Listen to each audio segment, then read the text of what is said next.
할렐루야. 오늘 또 하나님의 은혜와 평강이 여러분 가운데 함께 하기를 축복합니다. 오늘 또 묵상의 말씀을 통해서 주님이 나에게 주시는 말씀을 듣는 은혜로운 시간이 되기를 축원합니다. 이 시간 하나님께서 우리에게 허락해 주신 말씀은 요한계시록 3장 1절에서 6절 말씀입니다. 4대 교회의 심부름꾼에게 이렇게 써 보내어라. 하나님의 7 영과 7 별을 가지신 분이 말씀하신다. 나는 내 행위를 안다. 너는 살아있다는 이름은 있으나 실상은 죽은 것이다. 깨어나라. 그리고 아직 남아있지만 막 죽어가는 자들을 굳건하게 하여라. 나는 내 행위가 나의 하나님 앞에서 완전하다고는 생각하지 않는다.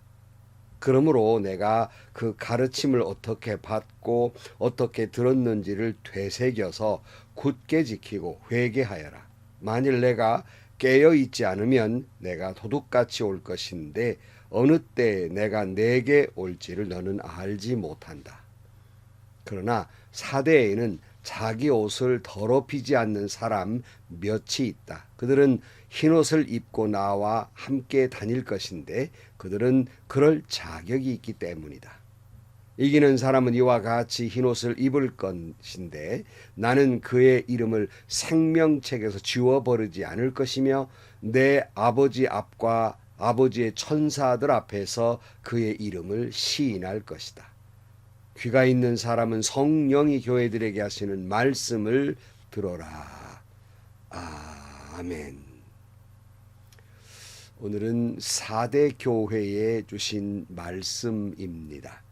이 4대께 주신 주님의 말씀을 보면 잘 아시는 대로 다른 교회들에게는 다 칭찬과 책망이 겸하여 주어졌는데 4대 교회만큼은 오직 책망의 말씀만이 있는 무서운 책망이 있는 그런 교회였습니다.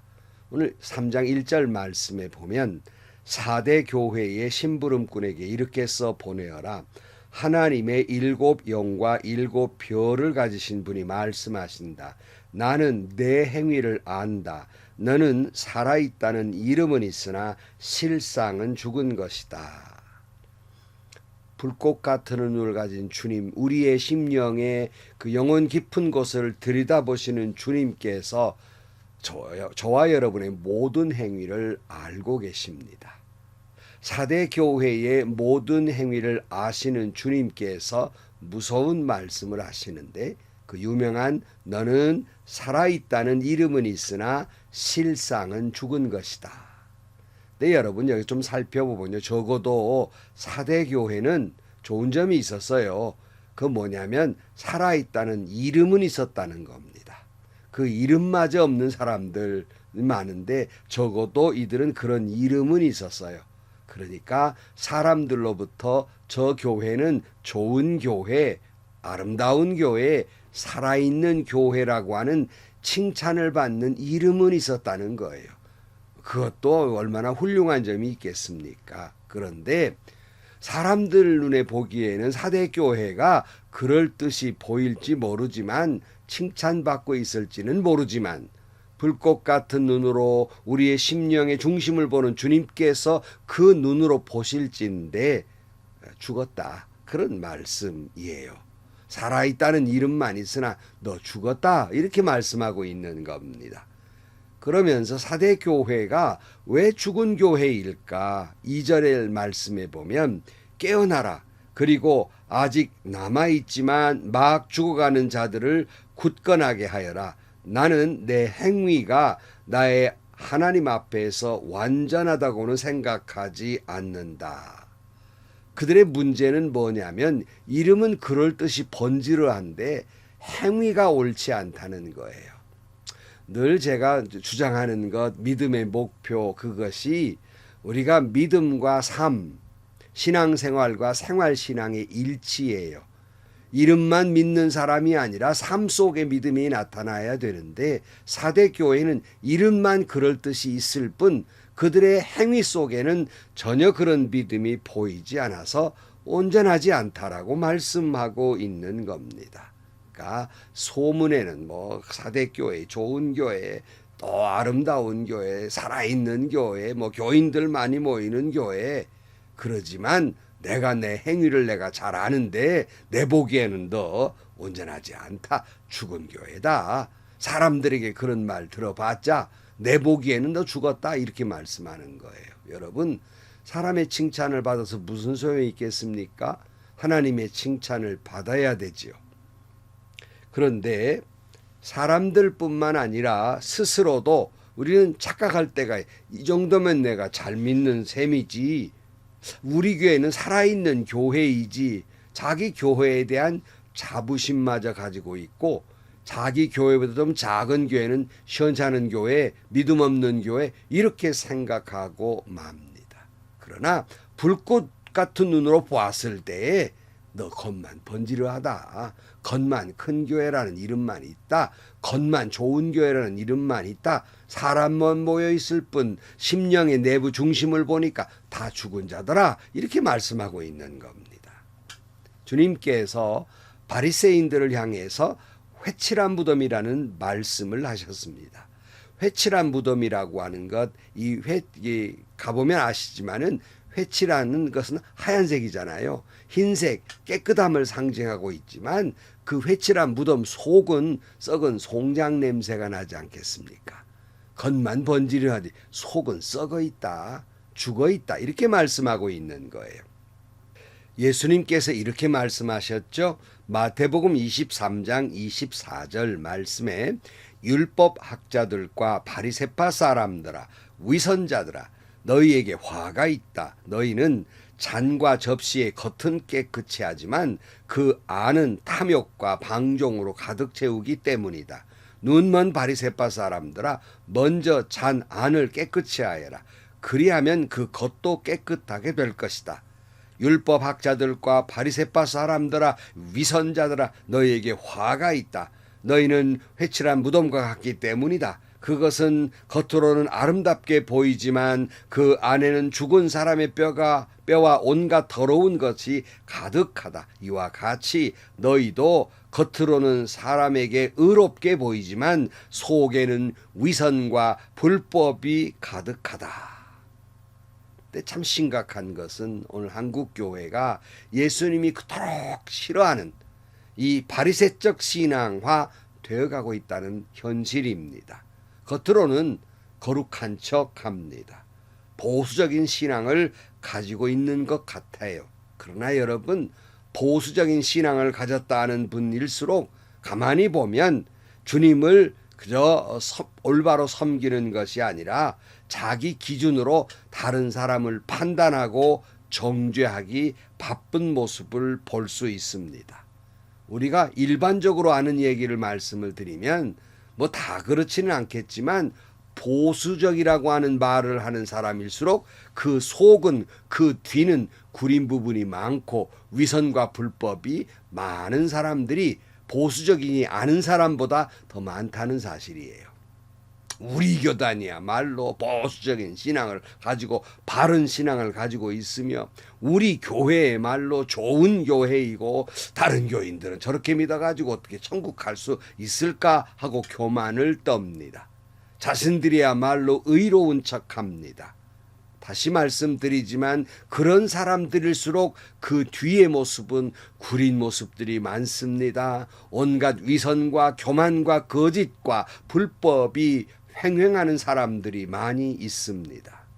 그러니까 제 눈에 들보가 있는데 그건 못 보고 남의 눈에 티끌 가지고 시비를 건단 말이에요. 큰 교회가 다 좋은 교회입니까? 큰 교회 섬기는 목사님들이 다 반드시 주님 보시기에 칭찬받는 목사님이라고 생각하십니까? 한국 교회의 세계적인 큰 교회들, 그 교회에 섬겼던 큰 교회의 목사님 이름하면 세계적인 이름을 가진 분들 정말 주님이 사랑하실까요? 정말로 그 명성대로 주님이 그렇게 아름답다고 칭찬하는 그런 교회일까요? 큰 교회 장로라고 자신이 믿음이 큰 줄로 착각하고 자기 인격이 큰 줄로 착각하고 대접받아 마땅한 그런 생각을 가지고 있는 온갖 교만이 있지 않습니까? 다시 말씀드립니다. 이름만 목사일 뿐 영적으로 죽은 목사들 제법 많이 있어요. 이름만 장로일 뿐 영적으로 이미 사망 선고 내린 지 오랜 분들 미안하지만 많이 있습니다. 이름만 목사요, 장로요, 집사요, 권사요 할 뿐 주님 보시기에 너 죽었다. 네 영은 죽었다. 라고 말씀하는 성령이 없는 주님의 영이 없는 죽은 영들이 많단 말씀입니다. 진정 주님이 계시는 사람, 진정 주님을 만난 사람, 이런 사람들의 모습은 어떠합니까? 지금 한국 교인들의 모습이 그런 모습이 그것이 주님을 만난 사람의 모습입니까? 성경을 보면 베드로가 진정 예수님을 주인 줄로 깨달았을 때의 첫 번째 반응이 무엇이었죠? 누가복음 5장 8절 말씀, 시몬 베드로가 이것을 보고 예수의 무릎 앞에 엎드려서 말하였다. 주님, 나에게서 떠나 주십시오. 나는 죄인입니다. 무슨 말이에요? 누구 판단할 계제가 나는 없고 감히 주님 앞에 설 수도 없는 죄인입니다. 이게 진짜 예수 만난 사람의 모습입니다. 남을 정죄하다니요, 말도 안 되는 얘기예요. 내가 죄인입니다라고 고백하게 돼 있어요. 또 주의 하나님의 영으로 가득 찬 주의 영광을 보았던 이사야가 그 반응이 뭐였죠? 이사야 6장 5절 말씀, 나는 부르짖었다. 재앙이 나에게 닥치겠구나. 이제 나는 죽게 되었구나. 나는 입술이 부정한 사람인데 입술이 부정한 백성 가운데 살고 있으면서 왕이신 만군의 주님을 만나 뵙다니. 진짜 주님을 만나는 순간 그는 나 이제 죽었다. 왜 그래요? 자기의 죄가 낱낱이 드러나기 때문에 이제 난 죽은 사람입니다. 라고 반응할 수밖에 없었고, 그러기에 사도 바울은 뭐라고 고백합니까? 디모데전서 1장 15절 말씀에 나는 죄인 중에 우두머리입니다. 라고 고백을 했습니다. 며칠 전에 어느 장로님께서 제게 그런 말씀을 하셔요. 목사님, 제가 요새 나이 탓인지 모르지만 예배당에만 나가 앉아있기만 하면 눈물이 나서 몰래 항상 티슈를 가지고 다니면서 눈 닦는 척 하면 눈물을 닦습니다. 이렇게 말씀을 하셔요. 그래서 제가 참 너무 은혜가 되게 이렇게 말씀을 드렸습니다. 장로님, 그건 장로님의 영이 살아있다는 증거입니다. 지금 장로님 영 안에 하나님의 은혜가 충만하니까 하나님 만나는 기쁨과 감사로 눈물이 나기도 하고, 때로는 회개의 눈물이 나기도 하고, 지난날에 후회스러워서 하나님 앞에 회개하기도 하는 그런 영적인 충만함이 있기 때문입니다. 라는 말씀을 나누었습니다. 지금 이 말씀을 듣는 성도 여러분, 여러분은 감히 나는 주님 앞에 설 수 없는 죄인 중에 괴수입니다. 라고 그렇게 주 앞에 나아가서 나 같은 죄인 살리신 주은의 놀라와 눈물을 흘리며 찬양을 하고 계십니까? 아니면 내 믿음 정도면 되지. 내가 그래도 목사인데, 내가 장로인데 저 사람의 저 따위야. 이 사람 저 사람 판단하고 정죄하면서 회칠한 무덤 같은 바리새적 신앙을 가지고 있지는 않습니까? 이 사람들은 살아있다는 이름뿐 죽은 자일 뿐입니다. 예수 믿는다는 이름만 있을 뿐 이미 영적으로는 사망 선고 내려지 오랜 사람이라는 말씀입니다. 주님은 이런 이들에게 이렇게 말씀합니다. 오늘 3절 말씀. 그러므로 내가 그 가르침을 어떻게 받고 어떻게 들었는지를 되새겨서 굳게 지키고 회개하여라. 만일 내가 깨어있지 않으면 내가 도둑같이 올 것인데 어느 때에 내가 내게 올지를 너는 알지 못한다. 뭐라고 말씀해요? 회개하라는 말이에요. 내가 언제 들이닥칠지 모르니까 하나님의 말씀으로 돌아가서 말씀 속의 믿음을 굳게 지키면서 어서 회개하라고 말씀하고 있습니다. 그러나 하나님의 말씀은 언제나 희망을 언제나 내재하고 있어요. 그 다음 절에 보면 희망의 메시지가 있습니다. 4절입니다. 그러나 사대에는 자기 옷을 더럽히지 않은 사람 몇이 있다. 그들은 흰옷을 입고 나와 함께 다닐 것인데 그들은 그럴 자격이 있기 때문이다. 이기는 사람은 이와 같이 흰옷을 입을 것인데 나는 그의 이름을 생명책에서 지워버리지 않을 것이며 내 아버지 앞과 아버지의 천사들 앞에서 그의 이름을 시인할 것이다.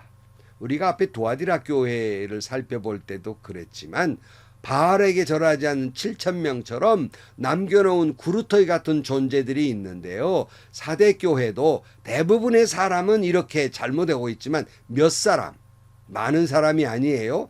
몇 사람 속에는 자기 옷 더럽히지 않는, 주의 영광을 더럽히지 않는 사람들이 있더라. 그들에게를 생명책에서 지우지지 않을 것이다. 그리고 하나님 앞과 천사들 앞에 나는 그의 이름을 시인할 거다. 그들을 인정해 주겠다는 말씀입니다. 사랑하는 성도 여러분, 교회라고 간판 걸었다고 다 주님이 계신 곳이 아니에요. 다 살아있는 교회 아니란 말씀입니다. 큰 교회라고 꼭 주님이 계시거나 주님이 아름다운 교회라고 칭찬하는 교회는 아니란 말씀이에요. 큰 교회 목사라고, 큰 교회 장로라고 믿음이 그만큼 크다고 생각하지는 마세요.